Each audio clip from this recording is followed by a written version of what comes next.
Hello बच्चों, तो आज हम एक्सिस ऑफ रोटेशन हम लोग देखते हैं कुछ कॉम्प्लेक्स मॉलिक्यूल के अंदर। तो पिछले क्लास में हम आपको ये बताए थे कि टेट्राहेड्रल कार्बन के वैलेंसी को ऑब्जर्व कैसे करते हैं, ठीक है। तो अगर वो चीज आपको ध्यान हो तो अब देखिए उसी चीज को हम इस कंपाउंड के ऊपर अप्लाई करते हैं और इसके अंदर हम लोग ढूंढते हैं एक्सिस ऑफ रोटेशन, ठीक है। शायद एक्सिस ऑफ रोटेशन सबको मालूम भी होगा कि आपको किसी एक पार्टिकुलर एंगल से मॉलिक्यूल को घुमाना है, ठीक है, और घुमाने के बाद मॉलिक्यूल वापस फिर उसी के जैसा दिखना चाहिए, मतलब अपीयरेंस जो होना चाहिए मॉलिक्यूल का वो क्या होना चाहिए बच्चों, सेम होना चाहिए। तो कॉम्प्लेक्स मॉलिक्यूल के अंदर भी हम कैसे देख सकते हैं, हम आपको पिछले वीडियो में भी यही समझा रहे थे कि मॉलिक्यूल चाहे कितना भी कॉम्प्लेक्स क्यों ना हो, आपको अगर tetrahedral carbon, double bonded carbon, ये सब का वैलेंसी देखने आता है कि वो किस तरीके से स्पेस में ओरिएंटेड होते हैं, तो आप आराम से पीओएस, सीओएस, ये सारी चीजों को आप ढूंढ पाएंगे। जैसे मान लीजिए ये एक हमारे पास मॉलिक्यूल है, कॉम्प्लिकेटेड मॉलिक्यूल है, देखने से बहुत ही डरावना लग रहा है, लेकिन अब इसके अंदर आराम से एओएस हो या पीओएस हो या सीओएस हो, ये सब आराम से ढूंढ सकते हैं। अब अगर आप गौर से देखिए जो हम आपको पिछले वीडियो में समझाए थे टेट्राहेड्रल कार्बन का 3D व्यू लेने का, ठीक है, अगर आप वो देखे हैं तो आपको ये बात समझ में आया होगा, और अगर आप नहीं देखे तो पहले वो वीडियो आप मेरा देख लीजिए, उसके बाद आप ये वाला देखिएगा तो आपको ज्यादा समझ में आएगा। हम बच्चों इसको कैसे सोचते हैं, हम इसको देखकर तुरंत इसके अंदर हम एओएस ढूंढने नहीं जाएंगे, पहले हम इस बात पे समय लगाएंगे थोड़ा सा, या इसके लिए हम टाइम लेंगे हल्का सा कि हमको ये मॉलिक्यूल सही से ऑब्जर्व हो रहा है या नहीं हो रहा है, 3 डायमेंशनली हम इसको ऑब्जर्व कर पा रहे हैं या नहीं कर पा रहे हैं। ये नहीं कि बस देखने के लिए लग गए और हमको मॉलिक्यूल का कोई अता पता ही नहीं चल रहा कि मॉलिक्यूल है आखिर कैसा। तो इसको ध्यान से देखिए हम लोग कैसे इसको ऑब्जर्व करते हैं। तो पहले बच्चों यहाँ पर है क्या एक्चुअली, अगर गौर से देखिए तो एक 6 मेंबर का रिंग बना हुआ है, ठीक है, आपको दिख रहा होगा एक 6 मेंबर का रिंग बना हुआ है, एक 6 मेंबर का ये रिंग बना हुआ। अब देखिए बच्चों, अगर हम रिंग इस तरीके से बना रखे तो आप ऐसा मान सकते हैं कि फिलहाल ये रिंग जो है वो अभी बोर्ड पर है, बोर्ड के प्लेन में। अगर ये बोर्ड ऐसा रखा हुआ है तो ये बोर्ड के प्लेन में, आप अगर इस बोर्ड को ऐसे कर दीजिएगा, है ना, अगर इस बोर्ड को आप ऐसे ना करके ऐसे कर दीजिए इसको, तो ये इस प्लेन में आ जाएगा। इसका मतलब रिंग जो होगा बच्चों वो हमारा कुछ इस तरीके से आ जाएगा। यहाँ तक क्लियर हो गया बात।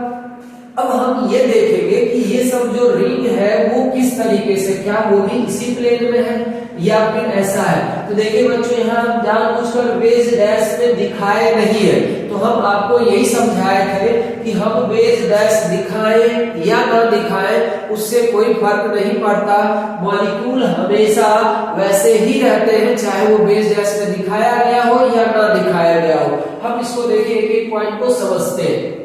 हम इसको बच्चों यहाँ से चालू करते हैं। हमको ये समझ आ रहा कि ये वाला जो कार्बन है वो टेट्राहेड्रल है, इतना हम श्योर हो चुके हैं, क्योंकि यहाँ देखिए इधर सिंगल, इधर सिंगल, इधर सिंगल, इधर सिंगल, तो ये कार्बन जो है वो टेट्राहेड्रल है। इसका मतलब कि ये जो 4 वैलेंसी है इस पॉइंट पर देखिए 1, 2, 3 और 4 वैलेंसी है, तो ये 4 वैलेंसी में से 2 वैलेंसी तो हमारे बोर्ड के प्लेन में होगा और बाकी 2 परपेंडिकुलर जाएगा, मतलब एक ऊपर होगा दूसरा नीचे होगा। तो अगर आप ऐसा मानते हैं कि बोर्ड के ही प्लेन में है रिंग हमारा 6 एटम वाला, तो आप देखिए ये जो हम कट लगा रहे हैं जिस लाइन पर, ये वाला लाइन और ये वाला लाइन, ये बोर्ड के प्लेन में माना जाएगा, ठीक है, बोर्ड के प्लेन में मानिए।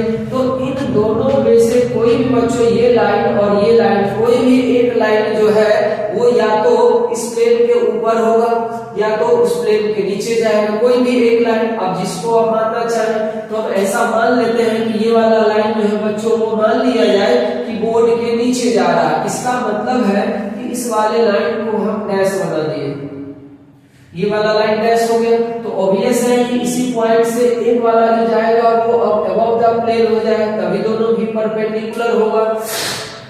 और एक्चुअली अगर ऐसा भी है, इसके ऊपर एक भी जो होगा बच्चों यहाँ पर, ये देखिए भी ऐसा है, है ना, क्लियर है। ये भी ऐसा है, तो यहाँ पर जो भी होगा उसका एक बॉन्ड इधर को आएगा और एक बॉन्ड बोर्ड के पीछे जाएगा। आप सोचिए इस मॉलिक्यूल को यहाँ पर आप थोड़ा सा, है ना, तो यहाँ पर देखिए इस तरीके के हेक्सागन रिंग बना दीजिए, ठीक है।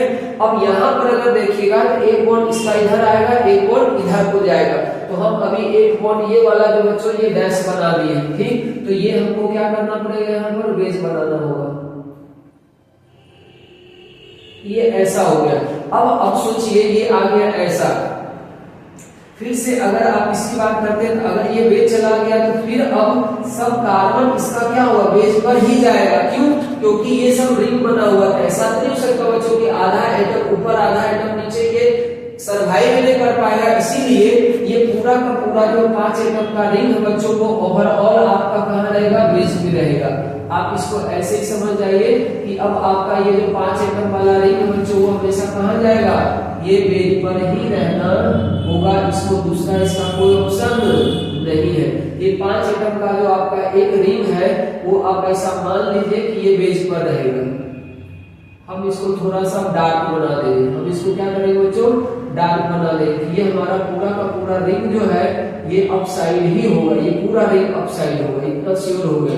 अब देखिए ये वाला जो रिंग है बच्चों वो पूरा का पूरा डैश में जाएगा, तो आप इसको इस तरीके से डैश में बना दीजिए। इसको ऐसे बना देते हैं, फिर इसको ऐसे ऐसे काट देते हैं, ठीक है। तो ये वाला रिंग बच्चों देखिए क्या हो गया, डैश में चला गया। अब आप गौर से देखिए, अब यहाँ पर फिर आ जाइए या यहाँ पे चले जाइए। चलिए अब यहीं पे आ जाते हैं। अब यहाँ पर आ गए तो अब देखिए यहाँ पर ये वाला बॉन्ड और ये वाला बॉन्ड तो प्लेन में आप मान ही चुके हैं, तो ये वाला बॉन्ड और ये वाला बॉन्ड प्लेन में हो ही गया है, और उसमें भी ये वाला आपको पता चल गया कि वेज पर है, ऑलरेडी हो गया। तो फिर ये वाला रिंग अपने आप को कहाँ जाएगा, डैश पर जाएगा। तो अब फिर से आप ये वाला रिंग आप डैश पर बनाएंगे, तो यहाँ अगर आप डैश पे बना देते हैं इसका मतलब हो गया कि ये वाला रिंग बच्चों फिर से कहाँ चला गया, बिलो द प्लेन चला गया। तो अगर आप इसको बिलो द प्लेन कर देते हैं तो फिर से आप देखिए ये क्या हो गया, बिलो द प्लेन अगर ये चला गया इसका मतलब ये पूरा रिंग जो है आपका बच्चों वो डैश में जा रहा है, इसका मतलब ये रिंग बिलो हो गया।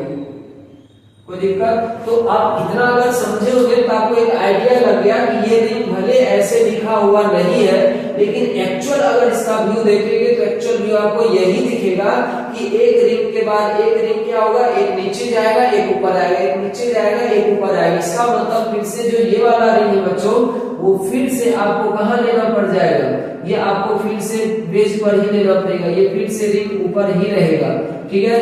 फिर से यहाँ वाला रिंग जो होगा बच्चों वो कहाँ चला जाएगा, नीचे चला जाएगा। ये रिंग आपको फिर से नीचे ही दिखेगा। तो बच्चों एक्चुअल जो होगा इसका ज्योमेट्री वो आपको ऐसा ही दिखना चाहिए। अब हम ये दिखाते तब आप देखेंगे, हम नहीं दिखाते हैं तो आप उसको प्लेन में ही मानेंगे, ऐसा तो नहीं चलेगा। टेट्राहेड्रल कार्बन का जो ज्योमेट्री है वो आपको लेना पड़ेगा।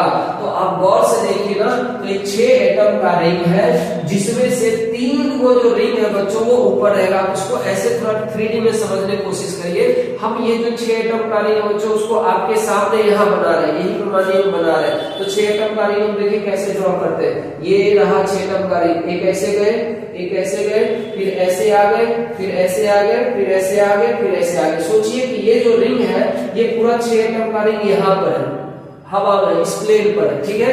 ये आपको दिख रहा होगा इस प्लेन पर 6 एटम का रिंग है। इस तरीके से मान लीजिए हेक्सागोनल रिंग यहाँ पर बना हुआ है, सही बात है। अब इसमें देखिए 3 को जो 5 एटम का रिंग है वो ऊपर के दिशा में होगा, ऊपर के दिशा में होगा, ठीक है। तो आप 3 में से एक यहाँ वाला रिंग मान लीजिए, एक ऊपर हो गया तो फिर यहाँ नीचे जाएगा, फिर यहाँ वाला रिंग ऊपर हो गया, फिर यहाँ वाला नीचे जाएगा, फिर यहाँ वाला ऊपर हो गया, फिर यहाँ वाला नीचे जाएगा। तो आप देखिए एक नीचे हो गया, एक ऊपर हो गया, नीचे हो गया, ऊपर हो गया, नीचे हो गया, ऊपर हो गया।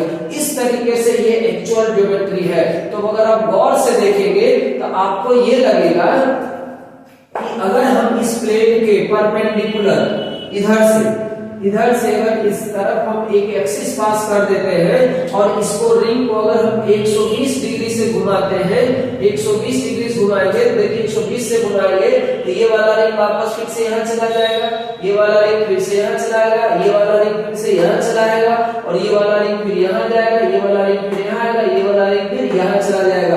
अब 120 से अगर इस प्लेन में घुमाते हैं इसको तो आपको सेम का सेम लुक दिखेगा इसका। इसीलिए इसके अंदर बच्चों C3 एक्सिस ऑफ सिमेट्री है। तो बहुत सारे बच्चों को ये भी नहीं पता चलता हम कितने एंगल से घुमाएं। तो मेरा सजेशन आपको ये है कि आप ऐसा सोचें, पहले C2 देखें, फिर C3 सोचें, फिर C4 सोचें, फिर C6। इतना ही ज्योमेट्री बच्चों का C1 नहीं होता। C1 का मतलब हो गया 360 बटा 360।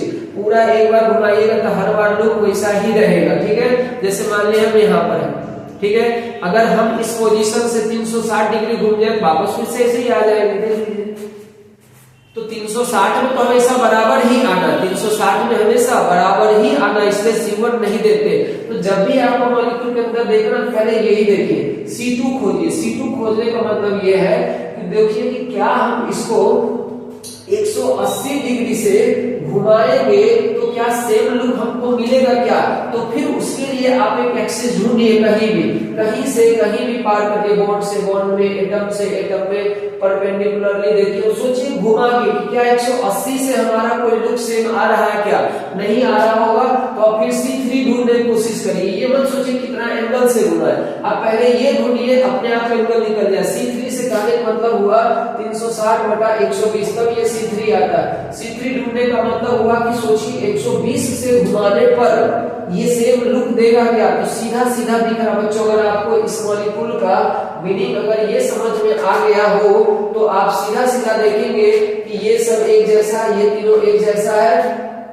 घुमाइएगा पंखे जैसा होता है, ये पंखा में सोचिए कि पंखा में जैसा ये ब्लेड सेट होता है ना 120 डिग्री पे, ये पूरे प्लेन को 3 इक्वल पार्ट में डिवाइड कर रहा है। ठीक है, कुछ इस तरीके से आप सोच सकते हैं। ठीक है, तो ये आपको उसी तरीके का लुक दे देगा। तो इसका मतलब C3 हो गया। अब C4 देखने की कोशिश करिए तो आपको ऐसा कभी नहीं लग रहा होगा इसको 90 डिग्री से घुमाने पर हमको सेम लुक देगा, नहीं देगा। C5 का मतलब हो गया 72 डिग्री से, C6 का मतलब हो गया 60 डिग्री से, कभी भी आपको सेम लुक नहीं देगा। इसीलिए अगर जैसे C60 का मतलब क्या हुआ, यहाँ से यहाँ आया तो ये वाला नहीं यहाँ आ जाएगा, ऊपर आ जाएगा, जबकि यहाँ पर चाहिए हमको नीचे में नहीं, ये बीच में जाएगा बच्चों, तो ये वाला यहाँ आ जाएगा, ये यहाँ चला जाएगा, तो आपको पता चल जाएगा कि ये घुमाया गया है। तो इसीलिए इसमें सिर्फ और सिर्फ क्या बच्चों C3 है। तो आप अगर मॉलिक्यूल को सही से पहले जज कर ले, 3D व्यू दिमाग में बैठा ले, मॉलिक्यूल को अपने पेपर से हटा करके अगर स्पेस में थोड़ा प्रैक्टिस करें सोचने का,